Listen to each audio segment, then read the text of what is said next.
Have you ever wondered how a few simple strategic steps can transform your financial future? Imagine building wealth not by sheer income alone, but through deliberate choices.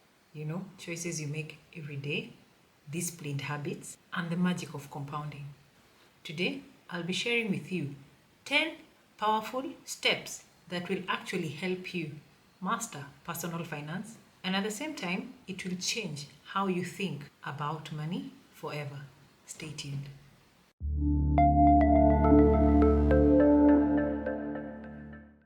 Hi everyone, I'm Miss Wangoi Mithati, and welcome back to my channel. Your trusted guide for smart money moves and, of course, wealth building strategies. In today's video, I'm going to be breaking down 10 essential steps that you can actually take to control your finances. These actionable tips are designed to help you build a secure financial future for yourself and achieve financial independence. Before we go all in, please like, subscribe, and turn on notifications bell so you never miss out on any of our updates on transforming or bettering your financial life.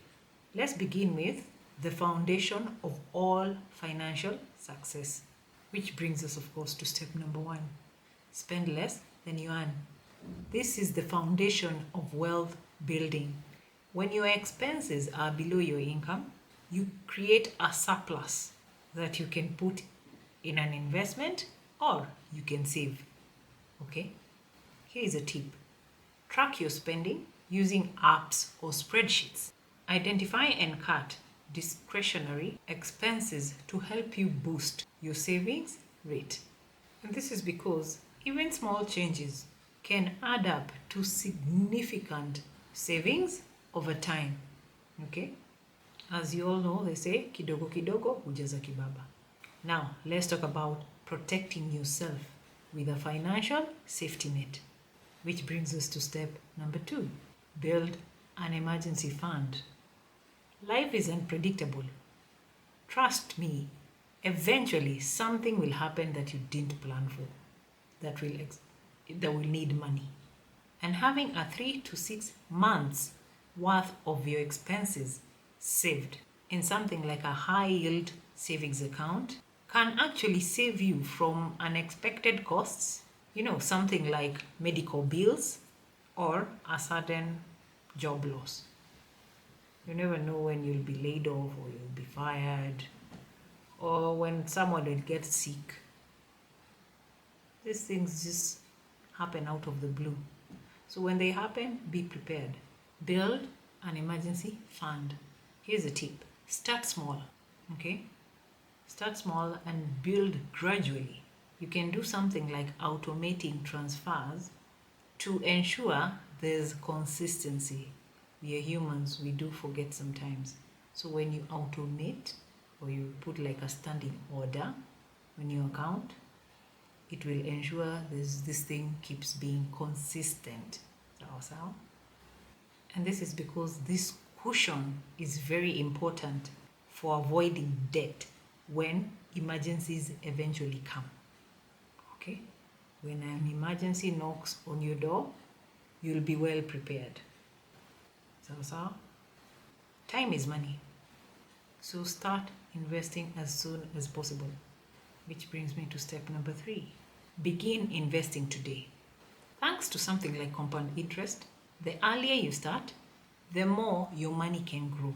Imagine a 25-year-old investing consistently versus someone starting at 40 or 45. When you do that math, the difference is staggering. Okay? So the earlier you start saving and investing, the better for you. Here is a tip for you. Automate your savings and investments to overcome this thing we call procrastination and let compound interest work its magic on your money. Okay? Taking control of your finances means taking responsibility. Which brings me to step number 4. Take ownership. Acknowledge the fact that while systematic challenges exist, your financial destiny is still in your hands. Okay? Focus on things you can control. You know those people who don't know the difference between things they can control and things they can't control. So you find them wasting a lot of time on things that they can't control. If you're that kind of a person, you need to take that problem to God through prayer. Okay? And ask Him to grant you the wisdom to know the difference between things you can change and things that you can't change.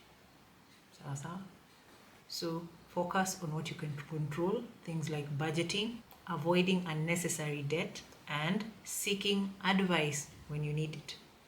Here is a tip for you. Set clear financial goals and monitor your progress on a regular basis so that you stay accountable to yourself. Okay? Now, let's talk about ignoring societal pressures. This is step number 5. Ignore the Joneses. Social media and peer pressure often mask financial struggles behind these flashy lifestyles. If you know the kind of things these people are going through, you'll stop admiring them. Okay? They simply show you what they want you to see. But in real life, they're struggling.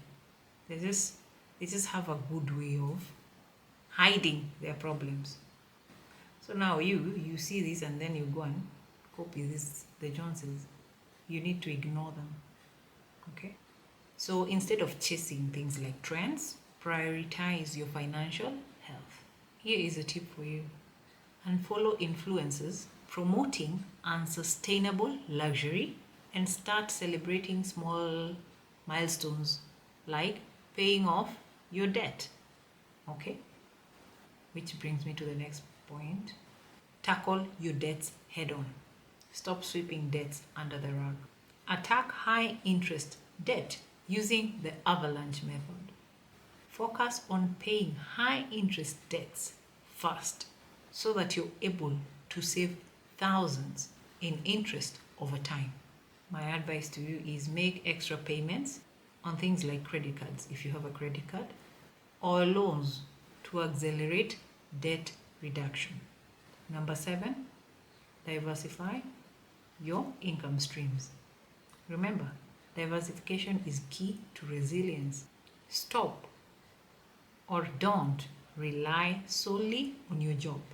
Start exploring side hustles, freelance opportunities, or passive income resources like rentals and dividends.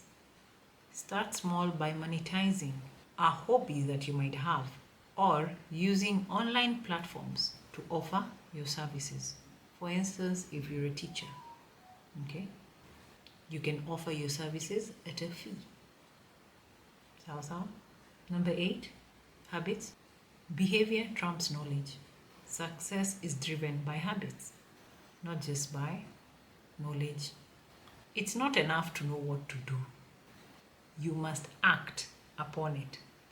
Because when you know something, yet you're doing nothing about it, there's no point. So you must act on what you know. Use automatic transfers to enforce savings and implement 24-hour rule to curb impulse buying.